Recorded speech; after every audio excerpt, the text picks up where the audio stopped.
మత్తయి సువార్త 7వ అధ్యాయము 13 నుంచి 14 వచనం. మత్తయి సువార్త 7వ అధ్యాయము 13 నుంచి 14 వచనం.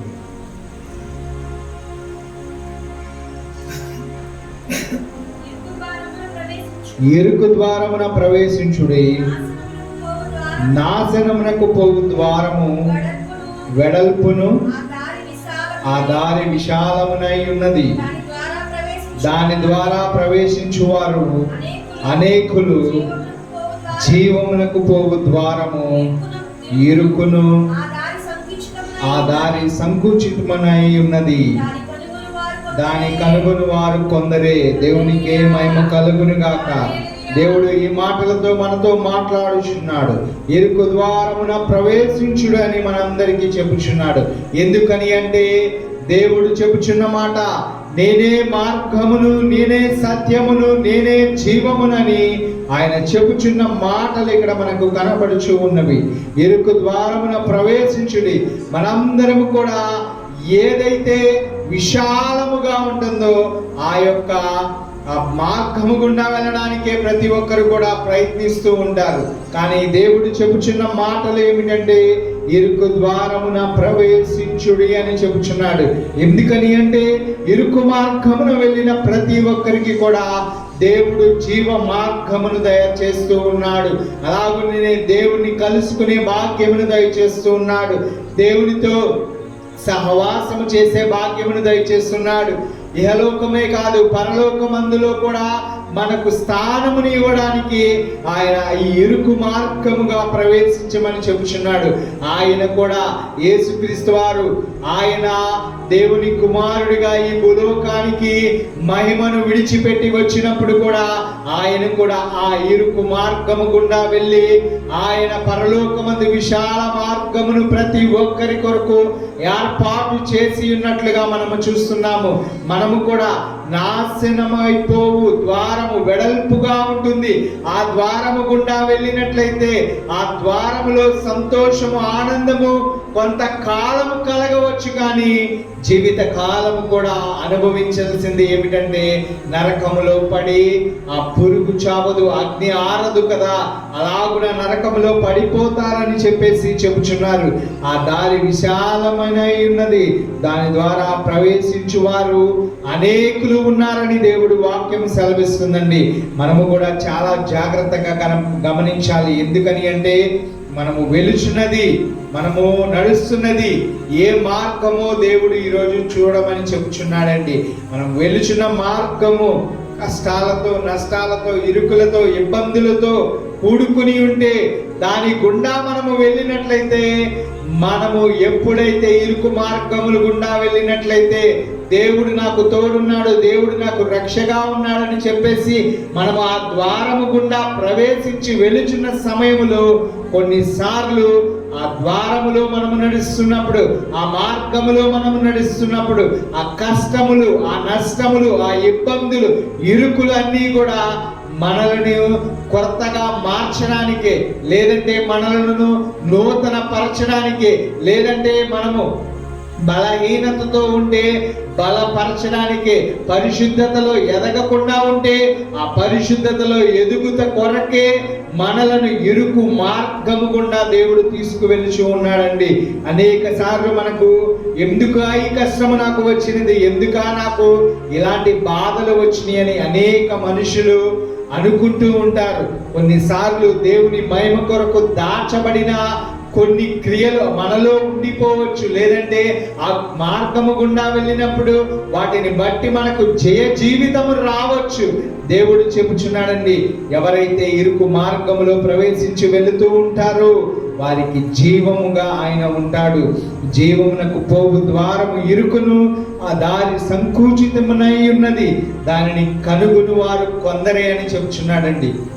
అందరూ కనుగొనలేరు, కానీ దేవుని ప్రేమను, దేవుని కృపను కొంతమంది మాత్రమే కనుగొంటారు. వారు మాత్రమే ఆ ఇరుకు మార్గము గుండా వెళ్ళడానికి వారు దేవుని మార్గమని ఎంచుకుని ముందుకు వెళతారనేది దేవుడు చెప్పుచున్న మాటలండి. మనము చూసినట్లయితే అనేక మంది కూడా ఆ ద్వారంలో ప్రవేశించడానికి ప్రయత్నిస్తూ ఉంటారు. ఈరోజు కూడా మందిరంలోనికి రావడానికి అనేక మంది అనుకుంటూ ఉంటారు, కానీ కొంతమంది మాత్రమే ఎవరైతే దేవుని యొక్క కృప మహిమ దాచబడి ఉన్నదో వారు మాత్రమే ప్రవేశిస్తూ ఉంటారండి. అలాగునే దేవుని మార్గము గుండా వచ్చినప్పుడు, లేదంటే దేవుని మార్గము గుండా వెళ్ళుచున్నప్పుడు, ఆ ఇరుకు మార్గములో వెళ్ళుచున్నప్పుడు వారందరూ కూడా ఎలా ఉంటదంటే, మనకు ప్రవేశిస్తున్నప్పుడు ఎంతో ఇరుకుగా, ఎంతో ఇబ్బందిగా, ఎంతో ఆటంకముగా మనందరికీ కూడా ఉంటూ ఉంటుంది. కానీ ఆ మార్గము గుండా యేసుక్రీస్తు వారు మనకు తోడుగా ఉంటాడు. ఆ మార్గము గుండా వెళుచున్నప్పుడు యేసుక్రీస్తు వారి కృప మనకు తోడుగా ఉంటుంది. ఆ మార్గము గుండా మనము వెళుచున్నప్పుడు యేసుక్రీస్తు వారే మన భారమును తన భారముగా భరిస్తూ ఆయన మన భారములన్నిటినీ మోసుకుని ఆ ఇరుకు ద్వారముగా ప్రవేశించిన ప్రతి బిడ్డను కూడా విశాలమైన పరలోక రాజ్యములో స్థానమును ఇవ్వడానికి ఆయన ఈరోజు మనందరినీ కూడా ఈ ఇరుకు మార్గముగా నడిపిస్తున్నాడండి. దేవునికే మహిమ కలుగును గాక. హల్లెలూయా. అలాగనే చాలా మంది కూడా ఆ ఇరుకు మార్గంలోనికి వచ్చి సగము ప్రయాణం చేసి సగము నుంచి వెనక్కి వచ్చే వాళ్ళు అనేక మంది ఉన్నారు. ఆ ఇరుకు మార్గముగా ప్రవేశించాలని దేవుణ్ణి తెలుసుకుని ఎంతగానో ఆశపడిన అనేక బిడ్డలు కూడా ఆ ఇరుకు మార్గము, దేవుడు చెప్పాడు కదా ఆ ఇరుకు మార్గములో వెళ్ళాలని, ఆ మార్గము గుండా ప్రవేశించిన కొంతకాలానికి వారందరూ కూడా పడిపోతూ ఉంటారు. మరలను యథావిధిగా వెనక్కి వచ్చేసే స్థితిలోనికి మారిపోతూ ఉంటారు. దేవుడు చెబుతున్న మాట ఏమిటంటే, ఇరుకు మార్గము దాని ద్వారా ప్రయాణము చేసినప్పుడు, లేదంటే ఆ మార్గము గుండా వెళ్ళిన ప్రతి ఒక్కరికి కూడా జీవమును ఇస్తానని దేవుడు చెబుతున్నాడండి. అది సంకుచితమై ఉన్నది కాబట్టి దానిని కనుగొని వారు కొందరే అని చెబుతున్నాడండి. ఏ మనిషి పడితే ఆ మనిషి వెళ్ళిపోలేడు. ఏ మనిషి పడితే ఆ మనిషి దాని మార్గము గుండా ప్రవేశించలేడు. దేవుని అనుగ్రహించిన కృపను బట్టి, ఆయన ప్రేమను బట్టి, ఆయన మహిమను బట్టి మాత్రమే ఆ ఇరుకు ద్వారములో ప్రవేశిస్తారని దేవుడు వాక్య రూపంలో తెలియజేస్తున్నాడండి. అలాగనే మనందరం కూడా దేవుడు తోడుగా ఉండే ఆ మార్గంలో మనకు ఏమి కలుగుతుందంటే, యోహాను సువార్త 14వ అధ్యాయము 6వ వచనం ఒకసారి చదువుదామండి. యోహాను సువార్త 14వ అధ్యాయము 6వ వచనం. మనందరికీ కూడా ఈ మాటలు ఎంతో పరిచయమైన మాటలే. మనం అందరం కూడా ఈ మాటలను ధ్యానిస్తూ ఉంటాము. యేసు నేనే మార్గమును, సత్యమును, జీవమును, నా ద్వారానే తప్ప ఎవడును తండ్రి యొద్దకు రాడు. చాలండి, దేవునికే మహిమ కలుగును గాక. మనందరం కూడా ఇరుకు మార్గంలో వెళితే నాకు ఏమి జరుగుతుంది, నాకు ఏమి వస్తుంది అనుకున్న ప్రతి ఒక్క హృదయమునకు దేవుడు ఇక్కడ సమాధానం చెబుతున్నాడు. నేనే మార్గమును, నేనే సత్యమును, నేనే జీవమును అని చెప్పేసి యేసుక్రీస్తు వారు పలుకుచున్నాడు. నా ద్వారానే తప్ప ఎవడును తండ్రి యొద్దకు రాలేడు అని చెప్పేసి చెబుతున్నాడండి. దేవునికే మహిమ కలుగును గాక. మనందరం కూడా ఆ ఇరుకు మార్గము ఏదైతే ఉన్నదో ఆ మార్గము గుండా ప్రవేశిస్తున్నప్పుడు ఆయన ఏదైతే మన భారం ఉంటుందో ఆయన ఆ భారమును తీసుకుని తన భుజముల మీద మోసుకుంటాడు. ఎందుకని అంటే ఆయనే మార్గమై ఉన్నాడు, ఆయనే సత్యమై ఉన్నాడు, ఆయనే జీవమై ఉన్నాడు. ప్రతి ఒక్కరి భారము మోయడానికి ఆయన ఈ లోకానికి వచ్చి తనే శిలువ మీద మన అందరి పాప భారమును మోస్తూ ప్రాణమును విడిచిపెట్టిన వాడిగా ఉన్నాడండి. ఎందుకని అంటే ఆయనే జీవము, ఆయనే మార్గము, ఆయనే సత్యము, ఆయనే జీవము. ఆయన ద్వారానే తప్ప ఎవడును తండ్రి యొద్దకు రాడు అని చెప్పేసి వాక్యము సెలవిస్తుందండి. ఉట్టి మాటే కాదండి, అది చెప్పడం కాదు, కానీ ఆయన ఎవరైతే నమ్మిక కలిగి ఉంటారో ఆయన మార్గములు చూపిస్తాడు. ఏ కష్టకాలంలో అయినా, ఏ నష్టకాలంలో అయినా, ఏ యొక్క పరిస్థితి చేయి జారిపోయినా మనకు ఇంకా చావే దిక్కు అని మనం అనుకున్న సమయంలో కూడా ఆయన నాకు తోడున్నాడు, ఆయనే నాకు కాపాడతాడని మనం ఎప్పుడైతే ఆయన స్తుతిస్తామో, ఆరాధిస్తామో, ప్రార్థిస్తామో ఆయనే మార్గములను ఏర్పాటు చేస్తాడు. అలాగునే మనము పాపము చేయకుండా సత్యము మనలో నిలిచి ఉండి విధముగా సత్యమైన మార్గములోనికి ఆయన నడిపిస్తాడండి. అలాగునే వీటన్నిటినీ చేయడం ద్వారా ఏమి లభిస్తుందంటే జీవము వస్తుంది మనకు. ఆ జీవము ఎలా ఉంటుందంటే మనము కుమారుని ద్వారా మన దేవుడి తండ్రి దగ్గరకు వెళ్ళడానికి మార్గమును యేసుక్రీస్తు వారు ఏర్పాటు చేస్తారండి. అలాగున జీవమును పొందుకుని మనము హాయిగా ఇలా కార్పెట్ మీద వెళుతూ ఆ పరలోక రాజ్యములో స్థానమును సంపాదించుకునే మార్గమును నజరేయుడైన యేసుక్రీస్తు మనందరికీ కూడా అనుగ్రహించి ఉన్నాడు. ఆ మార్గమును కనిపెట్టడానికి కొంతమంది మాత్రమే ఎదురు చూస్తూ ఉన్నారు, కొంతమంది మాత్రమే కనిపెడుతూ ఉన్నారు. కనిపెట్టిన కొంతమంది మాత్రమే దానిలోనికి అడుగు పెట్టుచున్నారు.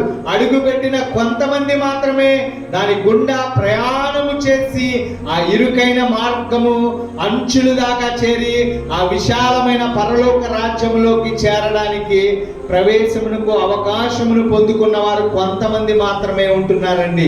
సగం మంది ఎలా ఉన్నారంటే ఆ దేవుణ్ణి తెలుసుకున్నాము కదా ఇంకా చాలు అని చెప్పేసి ఈ లోకములో ఆనందములు, ఈ లోకములో సుఖములు పొందాలని మరలను వెనక్కి వచ్చేసి విశాలమైన మార్గములను ఎంచుకుంటున్నారండి.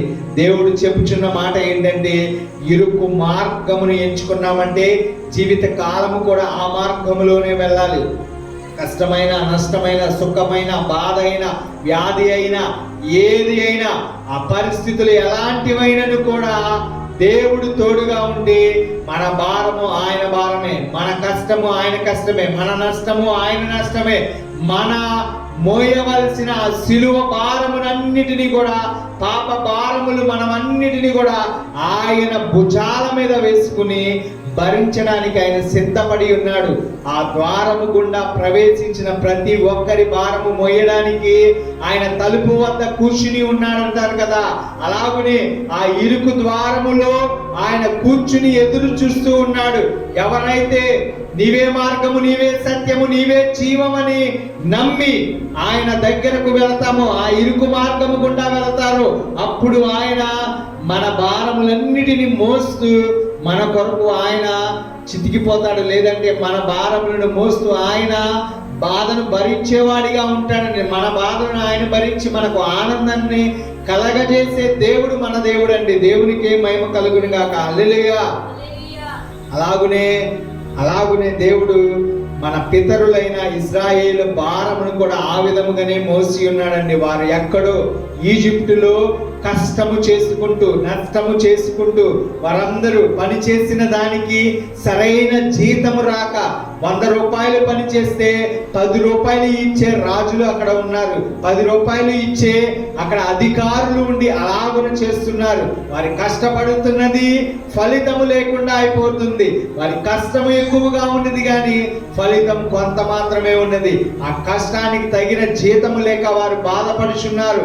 అయినప్పటికీ కూడా వారిని ఇంకను శ్రమ పెడుతూనే ఉన్నప్పుడు దేవుడు వారి నీతిని చూశారు.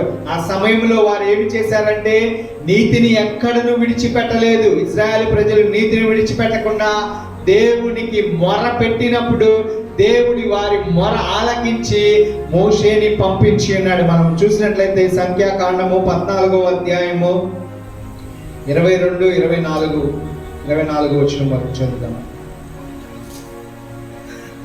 సంఖ్యాకాండము 14వ అధ్యాయము 22వ వచనం నుంచి 24వ వచనం. నేను ఐగుప్తులోను అరణ్యములోను చేసిన సూచక క్రియలను, నా మహిమను చూచిన ఈ మనుషులందరూ ఈ 10 మారులు నా మాట వెనక నన్ను పరిశోధించిరి. కాగా వారి పితరులకు ప్రమాణ పూర్వకముగా నేనిచ్చిన దేశమును వారు చూడనే చూడరు. నన్ను ఆలక్ష్యము చేసిన వారిలో ఎవరును దానిని చూడరు.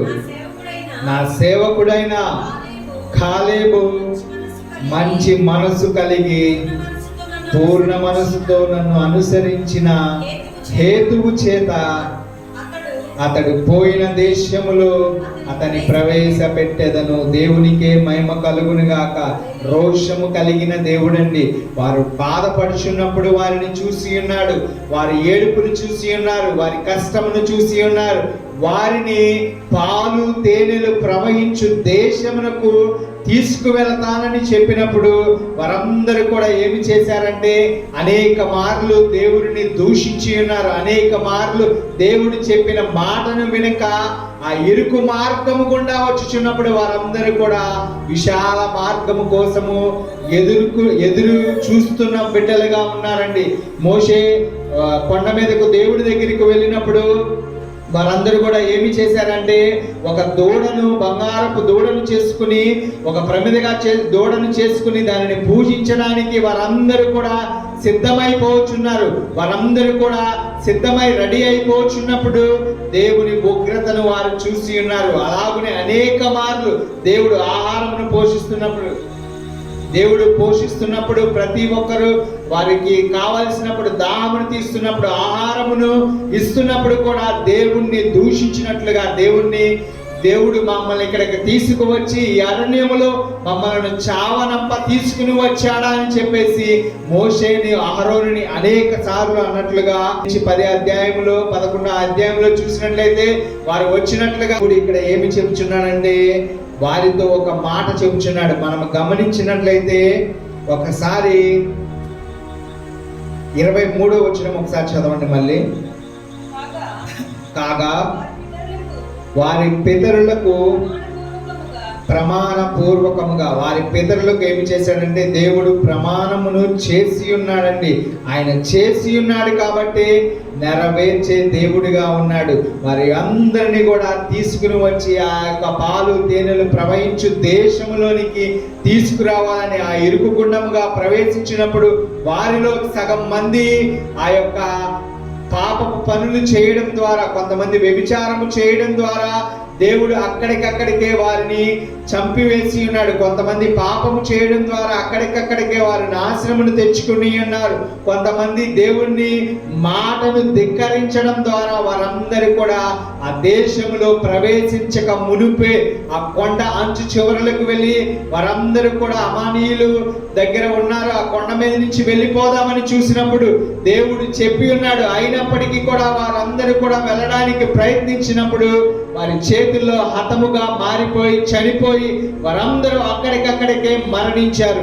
కానీ దేవుని మహాకృపను బట్టి ఎవరైతే ఆ 12 గోత్రములో ఎవరైతే ఉన్నారో వారిలో 12 గోత్రములు వారు మోషేని పంపించినప్పుడు కూడా వారందరూ కూడా ఆ యొక్క 10 గోత్రములు వారు తిరిగి వచ్చినప్పుడు ఏమి చెప్పారంటే మోషే గారితో, అక్కడ అనేక మంది సిద్ధముగా ఉన్నారు యుద్ధము చేయడానికి, లేదంటే వారందరూ కూడా శూరులు వీరులుగా ఉన్నారు, మనము వారి ముందు చాలా చిన్నవారమని చెప్పేసి వారి దృష్టికి మేము మెడతలవలే ఉన్నామని చెప్పేసి అక్కడ వారందరూ కూడా చెప్పుచున్నప్పుడు, అయితే 2 గోత్రము వారు ఏమి చేశారంటే ఆ ద్రాక్ష గెలను ఫలించిన ఫలములను తీసుకుని వచ్చి మోషేకి చూపించి అక్కడ పాలు తేనెలు ప్రవహించు దేశముగా ఉన్నది, దేవుడు ఇచ్చిన వాగ్దానమును బట్టి ఆ ఇరుకు మార్గముగా మనం ప్రవేశించి వచ్చిన ఈ మార్గమును బట్టి మనకు విశాలమైన దేశమును దేవుడు ఇస్తున్నాడని చెప్పుచున్నప్పుడు వారిలో ప్రవేశించిన వారు నూను కుమారుడు యెహోషువాయు అలాగునే ఎఫర్ని కుమారుడు కాలేబును, వారిద్దరు మాత్రమే దేవుని మీద విశ్వాసముంచి నమ్మకముంచి అలాగునే భయభక్తులు కలిగి దేవుడు చెప్పిన వాగ్దానమును బట్టి ఏ మనుషుడు మనల్ని ఏమి చేయలేడని ఆ నమ్మకముతో వారు ఆ దేశములోనికి అడుగు పెట్టడం జరిగి ఉన్నదండి. అప్పటి వరకు నడిపించిన మోషే కూడా అడుగు పెట్టలేకపోయాడు, కానీ వారిద్దరు మాత్రమే ఆ 2 గోత్రపు వారు మాత్రమే ఆ దేశంలోనికి అడుగు పెట్టినట్లుగా మనం చూస్తూ ఉన్నామండి. అలాగనే సంఖ్యాకాండం 23వ అధ్యాయము 19వ వచనం ఒకసారి చదువుదామండి. ఆయన నరపుత్రుడు కాడు, ఆయన చెప్పి చేయకుండా ఆయన మాట ఇచ్చి స్థాపింపకుండునా, ఇదిగో దీవించుమని నాకు సెలవాయను. ఆయన దీవించెను, నేను దానిని మార్చలేను. దేవునికే మహిమ కలుగును గాక. మన దేవుడు అబద్ధమాడే దేవుడు కాదండి. దేవుడు పశ్చాత్తాపపడే దేవుడు కాదు. ఒక మాట చెప్పి మరలను వెనక్కి తీసుకునే దేవుడు కాదు.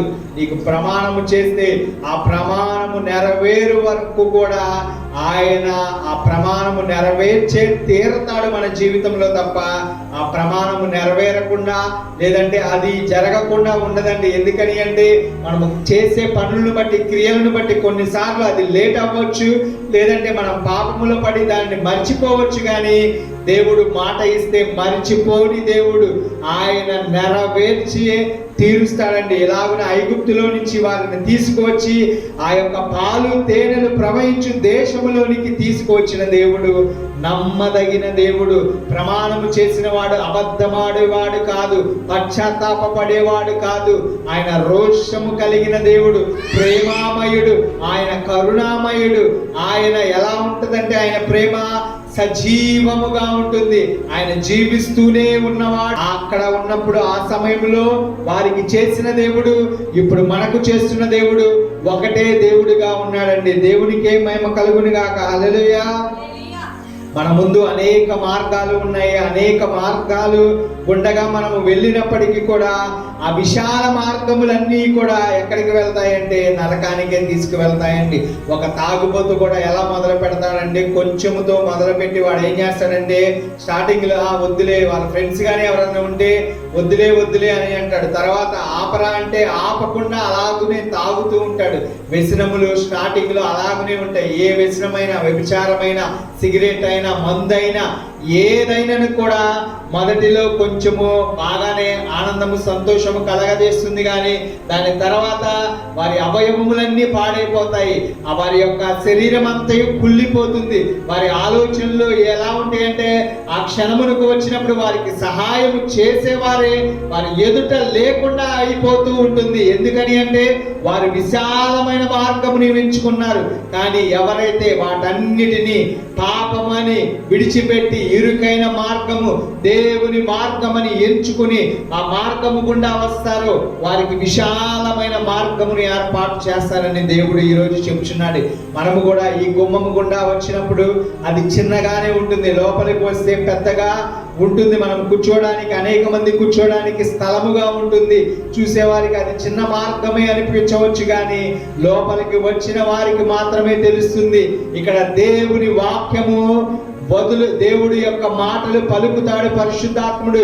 లేదంటే ఆయనే ఆరాధింపజేస్తాడు, లేదంటే ఆయనే సింహాసనాసీనుడై సంచరిస్తున్నాడని లోపలికి అడుగు పెట్టిన వారికి మాత్రమే తెలుస్తుందని దేవుడు తెలియజేస్తున్నాడు. అలాగనే లూకాసు వార్త 9వ అధ్యాయము, లూకాసు వార్త 9వ అధ్యాయము 23 నుంచి 24 వచనం. 23, 24 వచనం. మరియు ఆయన అందరితో, అందరితో అంటే మనతో కూడా అంటున్నాడండి. ఏమనండి, జాగ్రత్తగా ప్రతి ఒక్కరు కూడా ఈ మాటలను వినండి. ఎవడైనను నన్ను వెంబడింప కోరిన ఎడలా తన్ను తాను ఉపేక్షించుకొని ప్రతి దినము తన సిలువను ఎత్తుకొని నన్ను వెంబడింపవలెను. తన ప్రాణమును రక్షించుకొను గోరువాడు దానిని పోగొట్టుకొనును. నా నిమిత్తమై తన ప్రాణమును పోగొట్టుకొనువాడు దానిని రక్షించుకొనును. నమ్మిన వారు హల్లెలూయా చెప్తామా? హల్లెలూయా, హల్లెలూయా. మనందరినీ కూడా దేవుడు చెప్పుచున్న మాటలు అందరికండి, నాకు నీకు మనందరికి కూడా దేవుడు ఒకే మాటలు చెప్పుచున్నాడు. ఒకే విధముగా ఆయన ఈ వాక్యము చేత మాట్లాడుచున్నాడు.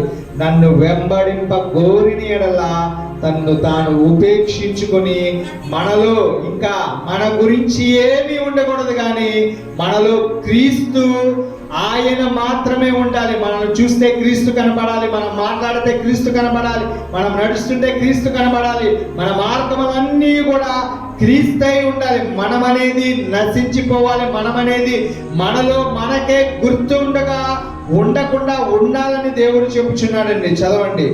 ప్రతి దినము కూడా తన సిలువని ఎత్తుకుని నన్ను వెంబడింపవలెను. సిలువని అంటే ఆత్మ భారములను దేవుడైతే ఏదైతే చూపించి ఉన్నాడో ఆ ప్రేమను మనం మోస్తూనే ఉండాలండి.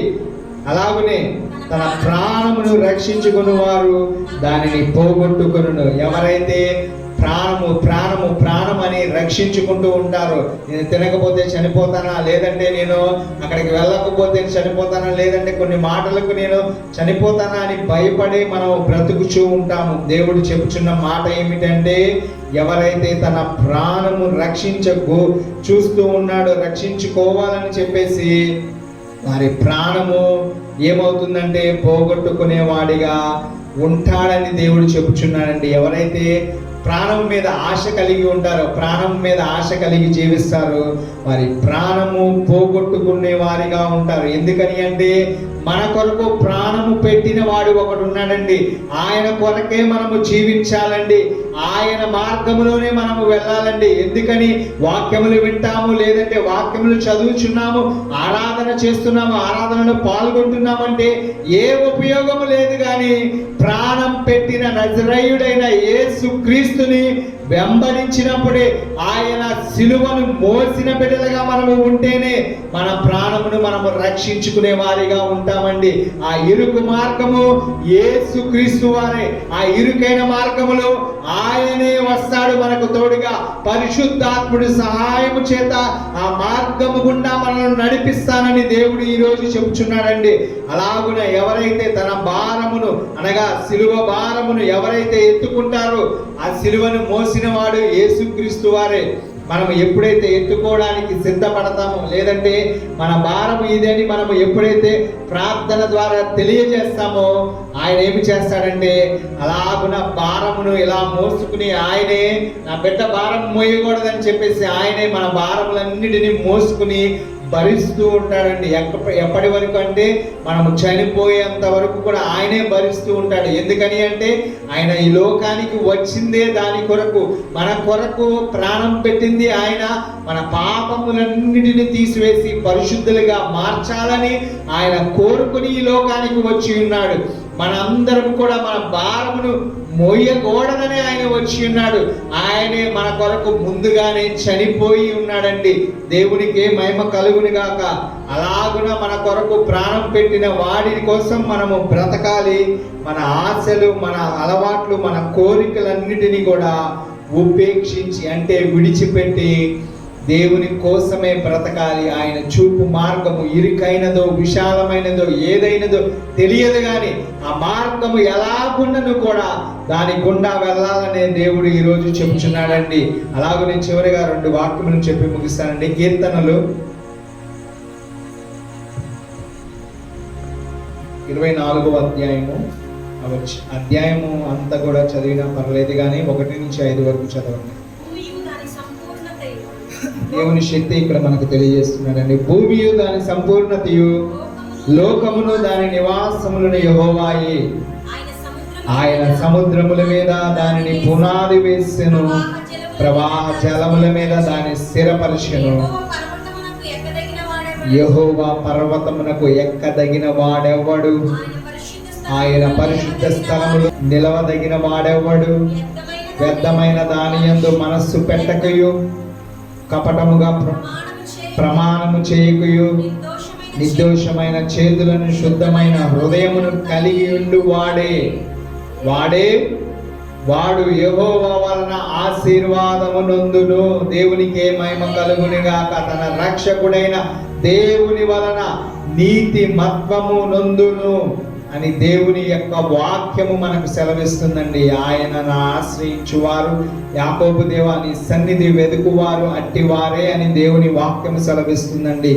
ఆయన పర్వతములు ఎక్కువారు ఎవరు? ఆయన కృప లేనిదే మనము మందిరములోనికి వచ్చినప్పటికీ కూడా ఏ ఉపయోగము లేదు. ఆయన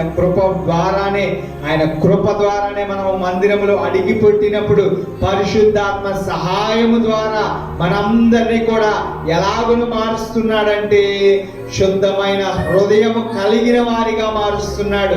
మనము లోకములో ఎలాగును జీవించినప్పటికీ కూడా మందిరములోనికి అడుగు పెట్టించినప్పుడు ఆయన ఆ హృదయమును మనకు కలగజేస్తాడు. మనము వాక్యము విని ఆ హృదయములో పదిలపరుచుకుంటే స్థిరముగా అది అలాగునే కడవరకు ఉండి ఆశీర్వాదమును పొందుకుంటాము. మనము మందిరము బయట అడుగు పెట్టిన వెంటనే విడిచిపెడితే మనము నాశనముగా విశాలమైన మార్గములోనికే మరలను వెళ్ళిపోతామని దేవుడు సెలవిస్తున్నాడండి. మనకు సహాయము ఆయనే, మనకు సహాయము ఈ భూమిని పునాదులు వేసిన వాడే సహాయకుడిగా మనకు ఉంటే మనకు ఏ ఇబ్బంది రాదు, ఏ ఆటంకము రాదు అని ఆయన చెబుతున్నాడు. ఏ మార్గము ఇరుకు మార్గము గుండా ప్రవేశించినా ఆ మార్గముకు పునాది వేసిన వాడు, ఆ మార్గమును పెగలించేవాడు, ఆ మార్గముకు విశాల మార్గముగా ఏర్పాటు చేసేవాడు ఆయనే ఉన్నప్పుడు మనకు ఏ దిగులు పడవలసిన అవసరము లేదండి. మనల్ని ఏమి చేయాలంటే నిర్దోషమైన చేతులను శుద్ధమైన హృదయమును కలిగి ఉండువాడే యెహోవా వలన ఆశీర్వాదమునందును. దేవునికే మహిమ కలుగును గాక. హల్లెలూయా. పరిశుద్ధాత్ముడు సహాయం కూడా ఆ విధముగానే చేస్తాడండి. పరిశుద్ధాత్ముడు ఆ మార్గము ఇరుకైనది అని మనకు తెలిసినప్పటికీ మనము ప్రవేశించినప్పుడు ఆయన ఏమి చేస్తాడంటే ఆ మార్గము విశాలముగా కనబడు విధముగా మన కళ్ళకు చూపిస్తాడు. మార్గము చిన్నదై ఉండవచ్చు, లేదంటే ద్వారము చిన్నదై ఉండవచ్చు, కానీ పరిశుద్ధాత్ముడు దాన్ని విశాలపరిచి ఎలా ఉంచుతాడంటే మనకు సంతోషము ఆనందము కలుగు విధముగా పరిశుద్ధాత్ముడు మారుస్తాడండి.